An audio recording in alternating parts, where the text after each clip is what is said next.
good morning, everybody. Good morning, and welcome to another Good Morning Grief Devotion. It's your boy, Pastor Corey Allen Duncan Sr. We are grateful, we are thankful to be here on today as we lead you and feed you another grief devotion. This is the daily grief devotion that is strategically designed to help you to navigate through your grief one day at a time. What is grief? I'm so glad you asked and inquired on today.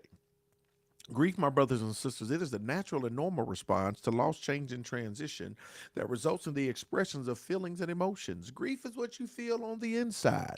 Mourning is how you reveal it on the outside. Therefore, we don't suppress it, but we express it. We don't ignore it, but we explore it. We don't conceal it, but we reveal it. We don't lock it up, but we let it out. And that's why we shout good morning, because mourning is indeed a good thing. I thank you all for joining us on today. I hope that you are mourning meaningfully. I want to say happy Friday to you and welcome. Welcome to this grief devotion. Praying for each and every one of you and glad that you are here on today. I am grieving a shift that I don't want. Change and transition. Thank you so very much for that comment. Absolutely. Oftentimes, I don't know if you want to talk more about it, but oftentimes, all right, it deals with loss, change, and transition. When we are shifting, there's things that we don't want to happen, things that we don't want to come to pass. And sometimes it's that this is what you call anticipatory grief. It hasn't happened yet, but the writing is on the wall. It hasn't happened yet, but the process has started. So it's anticipatory grief, right? This what happens when people get put on hospice, or people they're given a diagnosis and the doctors say you only got a week or two to live, or a month to live, or it's terminal, right? So it hasn't happened yet, but the writing is on the wall. There's cutbacks coming in the company, and I haven't received my layoff yet, but the writing is on the wall. The breakup, like we haven't broken up yet, but you know what? The writing is on the wall. So in that, you begin to anticipate. You begin to anticipate what is about to happen, and you are grieving even before it happens because you know that the loss, the change, the transition, or the shift is coming. They said, I work from home 16 years and now I have to go into the office and I do the same thing. I'm angry. Yeah, we want to hold space for you today. And it just says Facebook user, so I don't know who you are. If you want to reveal yourself, you can. But now this is legit, right? So when you start talking about grief, we'll get to the lesson, but let's take this since it's live and in person. Let's take this. Grief, y'all, it deals with loss, change, and transition, right? Dana, hey Dana. So this deals with loss, change, and transition. And so especially when you've been in this routine, when you've been inside this groove for 16 years, been able to work from home, been able to, you've adapted to this new normal. And now all of a sudden they're saying you got to come into the office, y'all. You're going to grieve, right? You're going to feel something about this. And whatever you feel is natural and normal. She says, I am angry, right? I am angry. It's natural and it's normal. It's natural and normal. Sometimes you go through them stages, denial, like this can't be true. Nah, nah, nah, nah. Let me talk to a supervisor. This can't be true. We get angry. We start to bargain, right? Going through that model. We start to well, can I just stay home? Is there anybody? Well, I got a medical. Well, can I do this or can I do that? We start to bar, and then we get depressed. You might even go through a little depression because it's like this is the reality. I can't change it. I'm feeling some type of way about it. And then ultimately, acceptance, not, a lot of times we're reluctant to accept that this is my new reality, but we get to that part. We pray we get to that part eventually so that we can now begin to shift and change and transition into this new normal. And so, what do you do? What do you do, Dana? You have to acknowledge, right? Acknowledge how you feel, which you've done that. I'm so grateful. You got to acknowledge, you got to sit in it, right? You're sitting in it, naming it. You're naming it. You said it's anger, right? And then you just you reveal, right? You reveal how you feel and you navigate through that process. You put yourself in a safe place and safe space to discuss all of the nuances that come along with that, right? What are your fears? What are your hesitations? What are your reservations? What do you feel? You put yourself in a position to where you can just kind of work through those feelings, where you can begin to work through what that process looks like, right? And that's the way you navigate and you deal with it. All of your apprehensions, all of your fears, everything that you're feeling on the inside, you got to put yourself in a safe place and safe space where you can process and get out of you what you feel, what, the feelings that are in you. So don't suppress, express, which I'm so glad you did on today. Y'all make sure y'all pray for Dana. This is grief. This is a real life example of grief, right? I told you primarily we talk about death, but grief is any loss, change, or transition. She's dealing with all three. She's going with loss. It's the loss of, the comfort of her home and working at home and the loss of this routine. If for 16 years you've established a lifestyle, now all of a sudden that's being uprooted, right? So now having to navigate through this change and drive and get dressed and all of this stuff and being in the office with people, and all of this transition, right? And so we're holding space for you, Dana. Put yourself in a safe place and safe space to articulate that. You probably gonna want to come in. We can make that happen. Holla at me, hit me up, text me. You know what I'm saying? We can definitely process that. I would love to process that with you, and just let me know. I don't know what the date is, but just let me know, and I'll take care of you. So pray for Dana, y'all. Pray for Dana. Today we gonna talk about I'm under reconstruction. I'm under reconstruction. Let's get to it, y'all. My loss tore me apart, and now I'm under reconstruction. My loss tore me apart, and now I'm under reconstruction. I remember one time my family, we were going out of town somewhere. I forgot where we were going, and we stopped to get something to eat, and we stopped at a McDonald's, and this McDonald's was under reconstruction. And I'm talking about even during the daytime in the middle of them serving food, all this stuff, you hear jackhammers and all of this stuff going on. It was under reconstruction. And I'll never forget there was a sign on the window that said, "Here we grow again." It said, "Here we grow again." And it says, "Pardon our mess. We're under construction, something, something, something, but here we grow again." And it stuck in my mind. I just remember it because when you under construction, it seems like a mess, right? And the beautiful thing is they're still trying to function. They're still trying to serve quarter pounders and hamburgers, Big Macs, and all this stuff. While this construction, and it was loud, right? It was loud. You could hear stuff and the hammer swinging and all of this stuff. Because when you're under reconstruction, it can be a mess. When you go through grief and it tears you apart, guess what? It can be a mess. And you're still trying to function and serve and do this and all of this stuff and all of these things together while you're still trying to serve, but you find yourself under reconstruction. Reconstruction, things are being torn down and built up.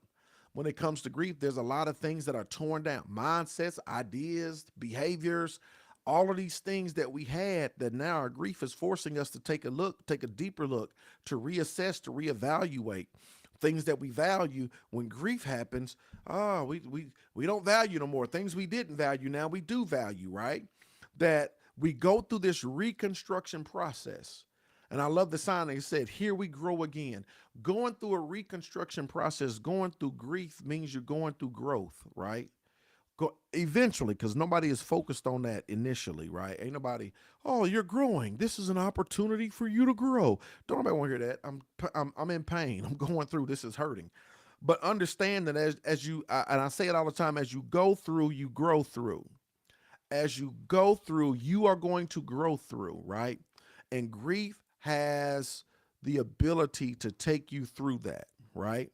My loss tore me apart, and now I'm under reconstruction. Let me ask you this. What are some of the things that perhaps have been torn down, right? As you've gone through some grief. What are the things that you value that, like, I don't value that no more? What are the things that you didn't value that you now value? Or what are some of the things that grief has taught you? How have you grown? I want to ask that question. I want y'all to put it in the chat. I just want it to be a little interactive today. What are some things that how have you grown, right? What are some things that you have learned? What are some things that you value that you no longer value? What are some things that you didn't value that now you do value? as you've navigated through this season of grief. If y'all can just drop something in the chat for me. I want y'all to participate a little bit on today, right?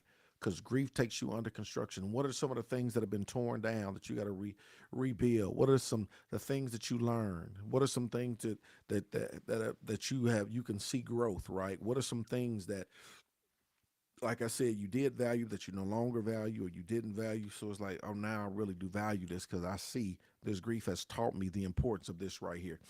Drop something in the chat for me one time for the one time. One time for the one time. We're going to participate just a little bit today. I ain't going to hold you long. I ain't going to hold you long, but I do want you to participate just a little bit. Just a little bit. How have you grown in the midst of this grief, right? What are some things that you have learned? Audrey Thompson said, acknowledge my feelings. Yes, that is so very important. That is so very important. And that's when you are grieving, oh, that's at the top of the list. Acknowledge your feelings. You acknowledge how you feel. Because most people are in denial. Most people suppress, they don't express. Most people, they conceal, they don't reveal. The first step to all that is to acknowledge your feelings. I'm going to acknowledge my feelings in the midst of this moment, right? I want to acknowledge them. I'm going to acknowledge them, right? That is so very important. That is a sign of a good mourner, right? Acknowledging your feelings. Learn that a job does not define who I am. Yeah, a job does not define who you are. Our identity is not in our cars, our clothes, our material things, our jobs, our professions. Our identity is not none of that. Our identity is in Christ, right? And so, yes, our job does not define who I am. Felicia Henderson says, I have learned that life is short. And on this earth, we all have to get it together because the earth is just a temporary stop. But heaven is a full stop. It is a temporary stop. You hear me? I love it. That's good. Laura said, I used to love Mother's Day, but I don't know more. It can be so rough after you endure a season like that, right? It can be so very rough. Guard my heart. Thank you for sharing that. Absolutely. Grief will teach you how to guard your heart. I've learned to openly sit in my grief. Come on, Miss Diane Hatcher. Openly sit. Because I know you, Miss Diane. I know that's big, right? Openly sit in my grief. That is absolutely awesome. That is absolutely awesome. I love it. Knowing my bandwidth. Yes, knowing your bandwidth. I love to say capacity, bandwidth, both of them is the same thing. Knowing your bandwidth. That is so very important. That is so very important in every aspect of your life. You got to know your limits, know your capacity, know your bandwidth. And when it's reaching that point, how to adjust accordingly, right? I don't have the bandwidth for that. I don't have the capacity for that, right? Y'all, that's something that I'm learning each and every day and learning how to express that and articulate that. Hey, Nikish, not to suppress things, but express them. Period, right? We don't suppress around here. We express. We don't suppress, we express. And that's good. You should even say that. Nah, we don't suppress, we express around here. That is so very important. My change transition was God protecting me in hindsight. Absolutely. Absolutely. Sometimes, I said it yesterday, sometimes when things aren't working out, no, when things don't work out for you, you really find that they were working out for you, right?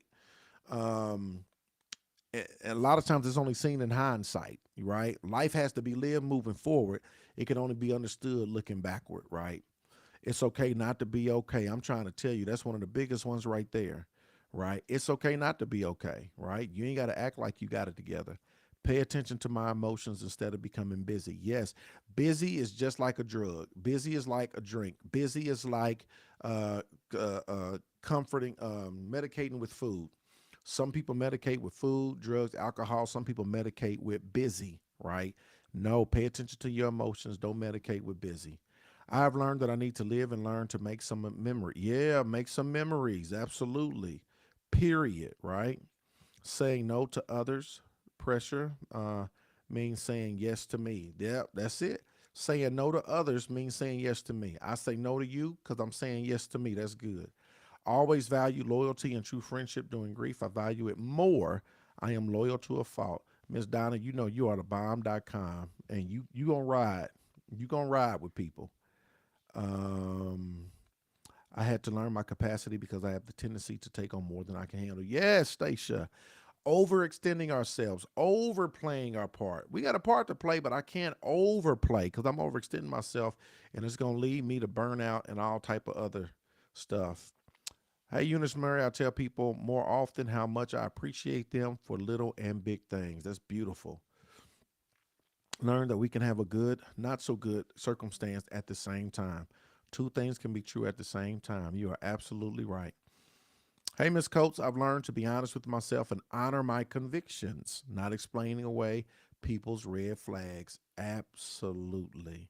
I'm going to be honest with myself. I'm going to honor my convictions. I'm not explaining away your red flags. That is gold. That's gold. Hey, Miss Shirley Tempton Wethington, I've learned to speak about my husband instead of being quiet. Yes. Also, when people that didn't know that he passed away and they ask about him, I'm able to say he passed away without falling apart like I did before. Growth. Small steps lead to great distances. That is absolutely awesome. I love that. See, learning my capacity has been an everyday lesson. Absolutely. It is an everyday ongoing lesson, and that's beautiful. Man, I appreciate y'all sharing. This is beautiful. This is so beautiful. So what happens is, yes, our loss has tore us apart, but now we're under reconstruction. And you can see some of the growth, some of the development, some of the things that you've been able to build upon as you navigate through this thing called grief. Yeah, you under construction, right? But it's here we grow again, right? And so you can start to look at how even how after grief has torn you apart, when God starts to build you back up, right? You know what that don't kill you makes you stronger. He's building you back up, and you start to see some of those building blocks that you now have. That's going to cause you to be even more steady. That's going to cause you to be stronger, wiser, and better as you navigate through this thing called grief. This reconstruction process is time consuming and messy. We just talked about that. Like any major overhaul, it gets worse before it gets better. It's wearing and noisy, and it's not orderly either, right? We just talked about that. I don't even know what I'm going to be like when the project is finished. But nonetheless, every day I put on my hard hat and I get to work. Here's the final reflection, y'all. I engage with all things creative and constructive. Constructive. I engage with all things creative and constructive. I want to encourage you, y'all, that you're going through a season that, yes, is going to be time consuming, it's going to be messy. Grief is like any major haul. Sometimes it gets better before it gets worse. It's going to be wearing, it's going to be noisy. It ain't going to be orderly at all, right? But I want y'all to know and understand that you're going to have to put on your hard hat every single day and show up to work, right?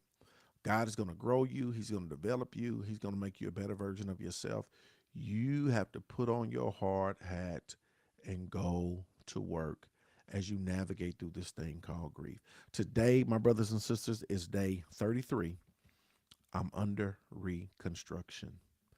Any final thoughts? Questions, comments, final thoughts. Questions, comments, final thoughts.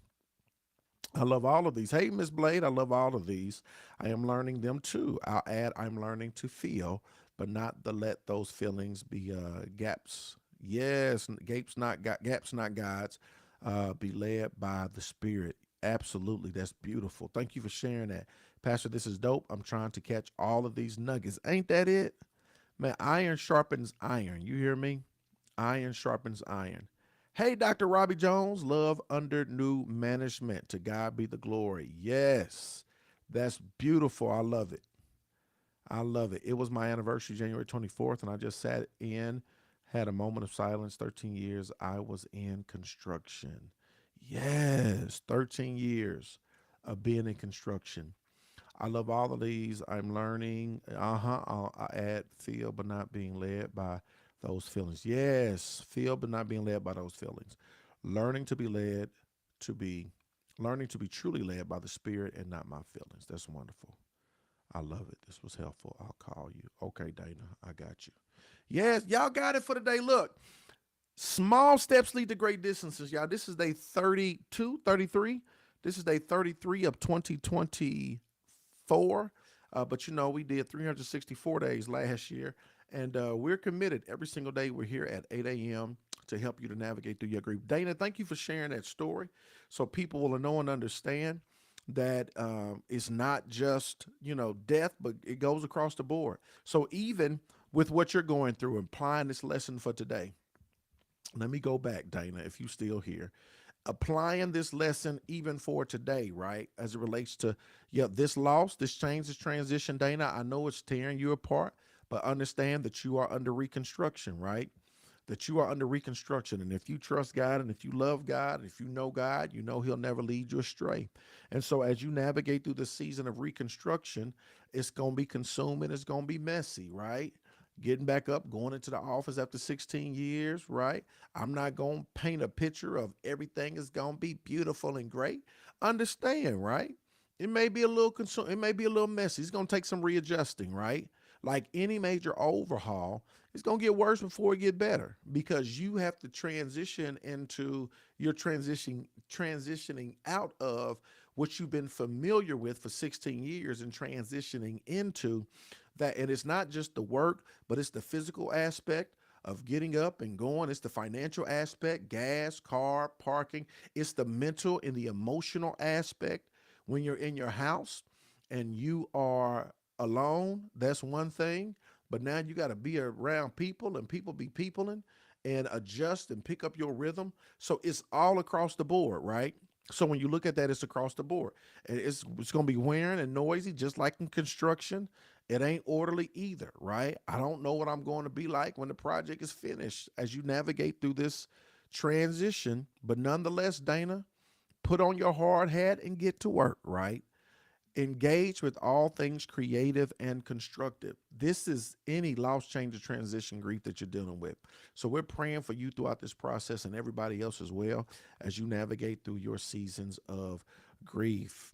Krista says, I am learning that I don't have to keep explaining to people when I need space or I'm just having an emotional day. Absolutely, right?